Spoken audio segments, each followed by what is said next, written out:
ایک بزرگ تھے، انہوں نے ساری زندگی اپنی زبان پہ لفظ میں نہیں آنے دیا۔ وہ فرماتے تھے یہ وہ لفظ ہے جس نے شیطان کا بیڑا غرق کیا۔ تو وہ اس مفہوم کو ادا بھی کرنا چاہتے تو بألفاظ دیگر کرتے۔ کسی نے سنا کہ فلاں شخص ہے، اس کی زبان پہ کبھی میں کا لفظ نہیں آیا، تو اس نے کہا لو اس کی زبان پہ یہ لفظ کیوں نہیں آیا، میں جاتا ہوں اور ان کی زبان پہ یہ لفظ آئے ہی آئے۔ ہر شخص کی اپنی ترجیحات ہوتی ہے، ایک مہم پہ نکلا کہ ان کی زبان پہ لفظ میں لے کر آنا۔ گیا، حضرت بیٹھے تھے، حضرت ایک مسئلہ پوچھنے آیا ہوں۔ بیٹا پوچھئے۔ کہا شیطان کو کس چیز نے برباد کیا تھا؟ حضرت اب تو بولیں گے نا کہ میں نے اس کا بیڑا غرق کیا تھا، کہوں گا جیسے بھی زبان پہ لفظ تو آ گیا۔ اور شیخ بھی بڑے سمجھدار تھے، سمجھ گئے اس کی نیت کے کھوٹ کو کہ یہ کیوں آیا ہے اور یہ مسئلہ کیوں پوچھ رہا ہے۔ حضرت فرمانے لگے نماز کا ٹائم ہو گیا، ابھی جماعت کھڑی ہونے والی ہے، نماز کے بعد اس پہ بات کرتے ہیں۔ خیر نماز ہوئی، سلام پھرا تو حضرت خود فرمانے لگے کسی نے پوچھا تھا کہ شیطان کو کس چیز نے برباد کیا، جواب دینا چاہ رہا ہوں، کس نے پوچھا تھا؟ جھٹ کھڑا ہو گیا میں نے۔ کہا بس اسی نے اس کا بیڑا غرق کر دیا۔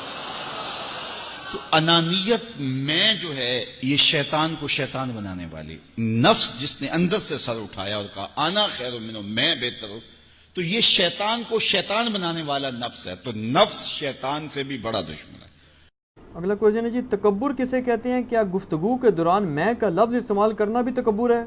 میں اور اس طرح کی باتیں کرنا تکبر اس وقت ہے کہ جب آپ کے مخالف کوئی بندہ کر رہا ہو، آپ کا بابا یہ کہہ رہا ہو کہ میں اس وقت تک جنت میں نہیں جاؤں گا جب تک سارے مریدین کو نہ لے جاؤں، تو آپ کہتے ہیں سبحان اللہ۔ شہنشاہ ولایت میرے غوث پاک رحمت اللہ تعالی علیہ فرماتے قیامت کے روز میں اس وقت تک قدم نہیں اٹھاؤں گا جب تک کہ اپنے سارے مریدوں کو داخل جنت نہ کروا لو۔ آپ دیکھیں یہ کتنا بڑا تکبر ہے کہ کوئی شخص یہ دعویٰ کرے۔ شیخ عبدالقادر جیلانی کی طرف اور کئی بزرگوں کی طرف انہوں نے منسوب کیا، بزرگوں کو کچھ نہیں کہتے، لیکن ہم کہتے ہیں خدا نہ خواستہ اگر انہوں نے یہ دعوے کیے ہیں تو اپنی بزرگی کی خیر منا لیں۔ یہ دعویٰ تو اللہ کے نبی نے نہیں کبھی کیا۔ بخاری مسلم کی حدیث ہے میری بیٹی فاطمہ میرے مال سے جو لینا ہے لے لے، اگر اللہ کے حضور پکڑی گئی تو میں تجھے چھڑوا نہیں سکوں گا۔ حالانکہ جنتی عورتوں کی سردار ہے، صحیح بخاری میں ہے، مسلم میں بھی۔ ان کو سینٹرڈ کر کے ہمیں بتائی گئی یہ بات۔ اب یہ جو بزرگ کہتے ہیں ہمارے سلسلے میں بیعت ہوں جنت میں لے جائیں گے، جنت، بلکہ شیخ عبدالقادر جیلانی کے ساتھ تو یہ منسوب ہے کہ جی ان کا یہ دعویٰ ہے کہ جو ہمارے قادری سلسلے میں بیعت ہوگا تو وہ اس وقت تک نہیں مرے گا جب تک موت کے وقت وہ کلمہ نہ پڑھ لے۔ یہ نبی علیہ السلام نے تو کہیں دعویٰ نہیں کیا، حضرت ابوبکر عمر عثمان و علی نے تو کہیں دعویٰ نہیں کیا، ان سے بڑھ کے کون تھا؟ تو یہ بزرگوں کے ساتھ، اور اس کے اوپر کہتے ہیں سبحان اللہ۔ دیکھا کتنے پہنچے بزرگ ہیں۔ یہ تکبر نہیں ہے، یہ اصل تکبر ہے۔ کوئی شخص انکلوڈنگ شیخ عبدالقادر جیلانی اپنی آخرت کے بارے میں وثوق سے نہیں کہہ سکتے کہ میرے ساتھ کیا بننا ہے، سوائے اللہ کی وحی سے جو اللہ نے نبی کے اوپر بھیجی یا ان کے ذریعے صحابہ اور اہل بیت کو خوشخبریاں دی۔ باقی تو ہماری اسیسمنٹ ہی ہے نا صرف کسی کے بارے میں کہ اللہ تعالیٰ ان کے ساتھ ایسا معاملہ کرے گا، وثوق سے تو آپ نہیں کہہ سکتے۔ تو تکبر کی ڈیفینیشن جو ہے نا وہ حدیث میں بڑے کھل کے آئی ہے۔ قرآن حکیم میں جگہ جگہ کافروں کا جو ایٹیچیوڈ ہے اس کو تکبر سے تعبیر کیا گیا ہے۔ حق بات سے وہ اناد کرتے ہیں تکبر اور اکڑ کی وجہ سے کہ ہمارا طریقہ ٹھیک، ہمارے بزرگ ٹھیک، ہم نبیوں کی دعوت کیوں قبول کریں۔ قرآن پورا بھرا ہوا ہے اسی ٹاپک کے ساتھ۔ اور تکبر اتنا سینسٹیو ایشو ہے کہ صحیح بخاری میں حدیث ہے، حدیث قدسی، کہ نبی علیہ السلام فرماتے ہیں، اللہ تعالیٰ فرماتا ہے کہ تکبر میری چادر ہے، جو میری چادر کھینچے گا میں اسے ضرور آگ میں داخل کروں گا۔ صحیح مسلم میں حدیث ہے، اللہ کے محبوب صلی اللہ علیہ وآلہ وسلم فرمایا جس کے دل میں رائی کے دانے کے برابر بھی تکبر ہوا جنت میں نہیں جائے گا۔ صحابہ ڈر گئے، عرض کیا اللہ کے رسول صلی اللہ علیہ وآلہ وسلم، بعض اوقات انسان کی خواہش ہوتی ہے کہ اس کے کپڑے اچھے ہوں، اس کی جوتیاں خوبصورت ہوں، کیا یہ بھی تکبر ہے؟